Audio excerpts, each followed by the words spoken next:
5 minute आपको भस्त्रिका प्राणायाम करना है जरूर, जो डायबिटीज के मरीज हैं। और आधा घंटे के लिए करना है कपालभाति प्राणायाम, और आधा घंटे के लिए करना है अनुलोम विलोम।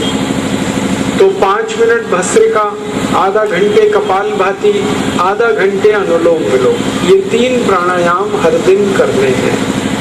भस्त्रिका कैसे होता है आप जानते हैं। आराम से आप बैठे हुए हैं और आपके हाथ की पहली उंगली को अंगूठे के साथ स्पर्श कराइए। ये ध्यान मुद्रा होती है, इस मुद्रा में बैठ जाइए। हाथ आपके दोनों घुटनों पर होंगे और आराम से बैठकर धीरे धीरे सांस भरिए और धीरे धीरे श्वास को छोड़िए। लंबी सांस भरिए और लंबी सांस छोड़िए। जितनी धीमे सांस आप लेंगे और जितनी धीमे सांस छोड़ेंगे उतना ही ये प्राणायाम अच्छा होगा। जितनी गहरी सांस लेंगे, जितनी गहरी सांस छोड़ेंगे उतना ही ये प्राणायाम अच्छा होगा। मैं एक बार इसको करके दिखाता हूं, आपको एक ही बार में समझ में आ जाएगा।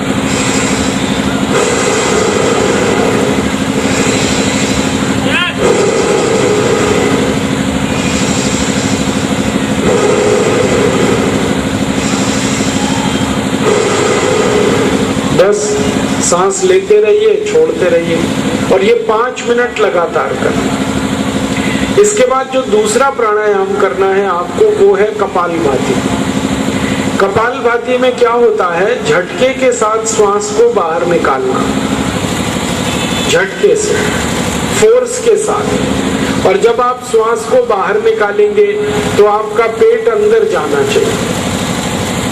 मैं आपको दिखाता हूं, एक ही बार में समझ में आ जाएगा।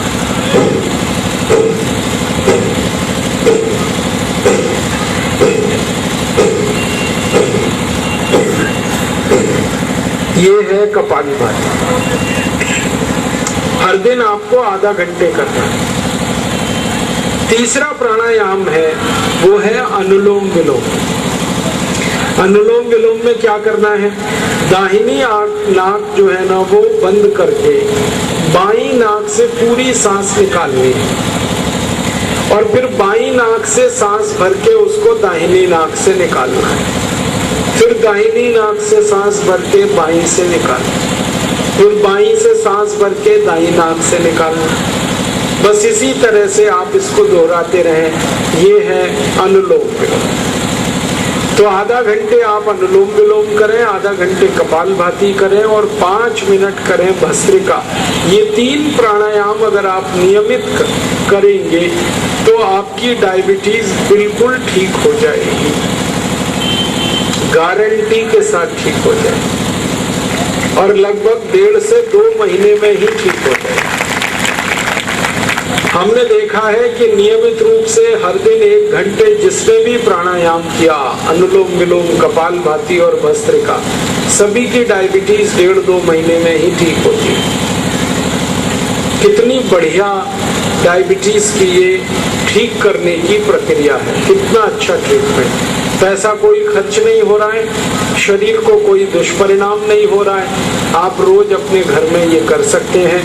करोड़पति आदमी भी ये कर सकता है और रोडपति भी कर सकता है, अमीर भी कर सकता है, गरीब भी कर सकता है, महलों में रहने वाला भी कर सकता है, झोपड़ी में रहने वाला भी कर सकता है। तो आप ये प्राणायाम करें। और आयुर्वेद की एक दवा, आप उसका फॉर्मूला लिख लीजिए, वो आप डायबिटीज में इस्तेमाल करें। ये दवा आप घर में ही बना सकते हैं। वैसे तो डायबिटीज की दवा हमारे पतंजलि चिकित्सालय में भी मिलती है, मधुनाशिनी बटी कहते हैं, आप वो चाहें तो ले सकते हैं और या चाहें तो घर में ही आप दवा बना लीजिए डायबिटीज के। जो घर में आप दवा बनाएंगे वो कैसे बनेगी, 100 ग्राम लीजिए मेथी का दाना और इस 100 ग्राम मेथी दाने को धूप में सुखाइए और 2-3 दिन जब आप इसको धूप में सुखा देंगे तो इसको पत्थर में पीस लीजिए, पाउडर बन जाएगा। तो 100 ग्राम मेथी दाने का पाउडर ले लीजिए। फिर एक दूसरी दवा है, 100 ग्राम लीजिए तेज पत्ता। तेज पत्ता हमारे घर में है, आप इसको धूप में सुखा लीजिए, पत्थर में पीसकर इसका पाउडर बना लीजिए। तो 100 ग्राम तेज पत्ता। और तीसरी दवा है 150 ग्राम जामुन की गुठली। जामुन का फल आता है, उसे आप खाते हैं, उसकी गुठली को मत फेंकिए। जामुन का बीज, जामुन की गुठली, तो जामुन को खाइए और उसका जो बीज है उसको धूप में सुखा लीजिए और उसको सुखाकर पाउडर बना लीजिए 150 ग्राम जामुन के बीज का पाउडर। और चौथी दवा है बेलपत्र। शंकर भगवान को जो आप बेलपत्र चढ़ाते हैं वो 250 ग्राम तोड़िए और उसको धूप में सुखाकर उसको पीसकर उसका भी पाउडर बना लीजिए। अब ये 4 दवाएं आपके पास हैं। 250 ग्राम बेलपत्र के पत्ते को पीसकर पाउडर बना लिया, 150 ग्राम जामुन की बीज को सुखाकर पीसकर पाउडर बना लिया, 100 ग्राम मेथी दाने को सुखाकर पीसकर पाउडर बना लिया और 100 ग्राम तेज पत्ते को पीसकर सुखाकर पाउडर बना लिया। ये चारों को पीसकर आपस में मिला दीजिए और एक कांच की शीशी में इसको भर के रखिए। बस यही दवा है डायबिटीज की। अब इसको खाएंगे कैसे? 1 चम्मच पाउडर सुबह लेना है गर्म पानी के साथ, नाश्ता करने से 1 घंटे पहले, और 1 चम्मच पाउडर शाम को लेना है खाना खाने से 1 घंटे पहले। तो सुबह शाम 1-1 चम्मच पाउडर लेते जाइए और गर्म पानी से लेना। और इसको 1.5-2 महीने अगर आपने ले लिया तो ये आपके डायबिटीज को बिल्कुल ठीक कर देगा। शुगर एकदम आपकी ठीक हो जाएगी। आप जान लीजिए, एलोपैथी में डायबिटीज को ठीक होने की कोई गारंटी नहीं है, लेकिन आयुर्वेद में योग प्राणायाम में गारंटी से डायबिटीज ठीक होता है और लाखों लोगों का डायबिटीज ठीक हुआ है पिछले 10 वर्षों में और वो अभी अपना जीवन सामान्य रूप से बिता रहे हैं। मेरी आपको ये प्रार्थना है कि जो मैंने आपको बताया ये आप उन सभी को बताइए जिनको शुगर की बीमारी हो गई है, डायबिटीज उनको हो गया है, क्योंकि 5,70,00,000 भारतवासियों को इसकी जरूरत है और वो अगर इससे अपना जीवन सुखी बना पाएंगे तो इस पुण्य का लाभ आपको भी मिलेगा। तो आप अगर खुद डायबिटिक हैं तो अपना इस्तेमाल करें और कोई आपके परिचित मित्र हैं उनको भी बताएं। इस पूरे चिकित्सा को करते समय बस एक ही सावधानी आप रखिए, चीनी मत खाइए, चीनी खाना बंद कर दीजिए। डायबिटीज का इलाज करते समय आप ये आयुर्वेद की जो औषधि खाएंगे इसमें आप चीनी मत खाइए, बस इतना ही सावधानी रखिए। आप बोलेंगे चीनी में क्या समस्या है? चीनी ही तो सबसे बड़ी समस्या है।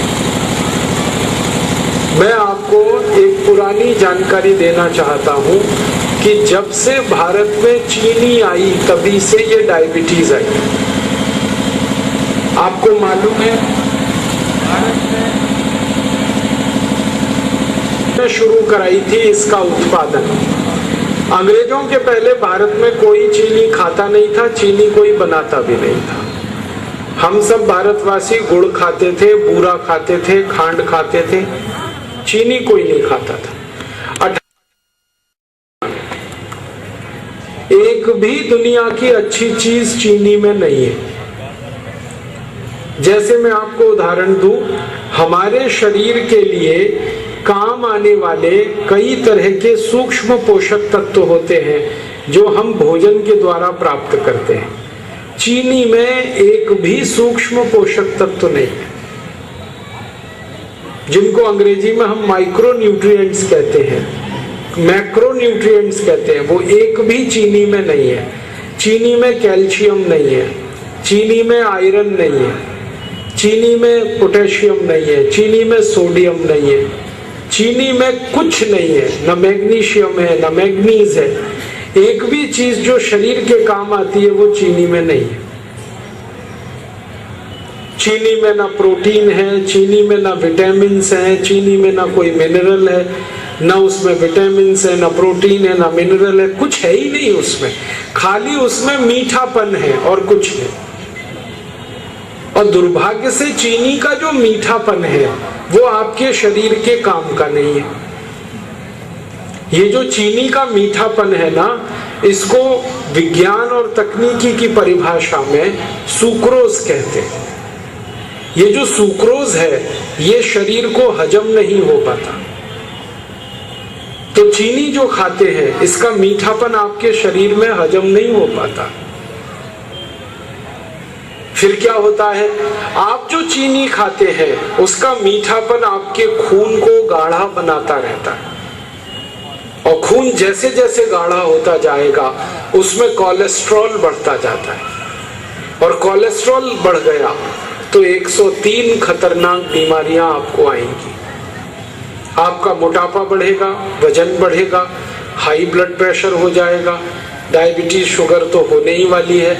थोड़े दिन में घुटनों का दर्द आएगा, कमर का दर्द आएगा, कंधे का दर्द आएगा। बहुत ज्यादा दिन तक अगर आप ये झेलते रहे तो किडनी खराब होगी, लीवर डैमेज होगा। 103 खतरनाक बीमारियां आती हैं चीनी के कारण। इसलिए चीनी तो बंद ही करना है आपको। जो डायबिटीज के मरीज हैं वो तो तुरंत बंद कर दें, और जो स्वस्थ हैं और हमेशा स्वस्थ रहना चाहते हैं वो भी चीनी खाना बंद कर दें। फिर आप बोलेंगे जी क्या खाएं, गुड़ खाओ ना, गुड़। देखो आप सीधी सी बात समझ लो, एक मीठापन ऐसा है जो भगवान ने बनाया, ईश्वर ने बनाया, और एक मीठापन ऐसा है जो आदमी ने बनाया। ये चीनी वो है जो आदमी बनाता है, और ये गुड़ का मीठापन है जो भगवान ने बनाया। गुड़ कहाँ से आया? गन्ने के रस में से आया। अब गन्ना तो भगवान ने बनाया, उसमें रस भगवान ने दिया, और गुड़ में क्या होता है, गरम करते हुए गन्ने का रस गुड़ बन जाता है। हम उसमें कुछ नहीं मिलाते, बस थोड़ा गुड़ को साफ रखने के लिए गन्ने के रस में दूध मिला दिया जाता है, दूध जो आप पीते हैं। या भिंडी होती है ना, भिंडी का रस मिला देते हैं। तो गुड़ बनाना माने वही जो ईश्वर ने दिया, आप उसी को खा रहे हैं। चीनी जो है ना ये बहुत खतरनाक है। ये बनती तो गन्ने के ही रस से है, लेकिन इसमें जितने केमिकल्स डालने पड़ते हैं वो सब शैतान के बनाए हुए हैं। शैतान माने इंसान। आपको मालूम है बिना सल्फर के चीनी नहीं बनती। सल्फर दुनिया का सबसे खतरनाक केमिकल है जो शैतान ने बनाया। पता है ये सल्फर किस लिए बनाया? ये बनाया गया बम और पटाखों के लिए। ये दिवाली पर हमारे घरों के बच्चे जो पटाखे चलाते हैं, इन सभी पटाखों में सल्फर ही होता है, गंधक जिसको हम कहते हैं। गंधक के मसाले से सारे पटाखे और बम बनते हैं, उसी गंधक के मसाले से चीनी बनती है। और अगर आप चीनी खा रहे हैं तो समझ लो बम पटाखों का मसाला खा रहे हैं। अब ये आप खाओगे, चीनी के साथ सल्फर जाएगा पेट में और ये जहर के रूप में जमा हो जाएगा खून में, और आपको सैकड़ों तकलीफ करेगा। इसलिए इसे ना खाओ तो अच्छा है। और एक सबसे बड़ा कारण है चीनी नहीं खाने का कि ये चीनी बनती है चीनी मिलों में, शुगर मिल, और सारी भारत की शुगर मिल भारत के सबसे बेईमान और भ्रष्ट नेताओं की है।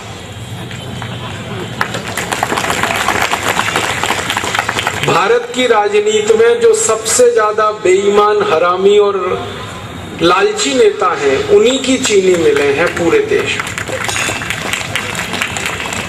आप अगर घूमो पूरे भारत में तो सबसे ज्यादा चीनी मिले महाराष्ट्र में, और महाराष्ट्र के सबसे ज्यादा बेईमान और हरामी नेता उनके मालिक हैं चीनी मिल।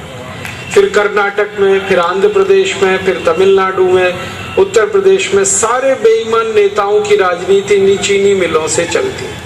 इसका मतलब है कि जब भी आप चीनी खरीदोगे तो उसका पैसा किसी न किसी बेईमान और भ्रष्ट नेता की जेब में ही जाएगा। इसका माने आप चीनी खरीदकर बेईमान और भ्रष्ट नेताओं की ताकत बढ़ा रहे हैं। और फिर आप भ्रष्टाचार खत्म कैसे करोगे इस देश का?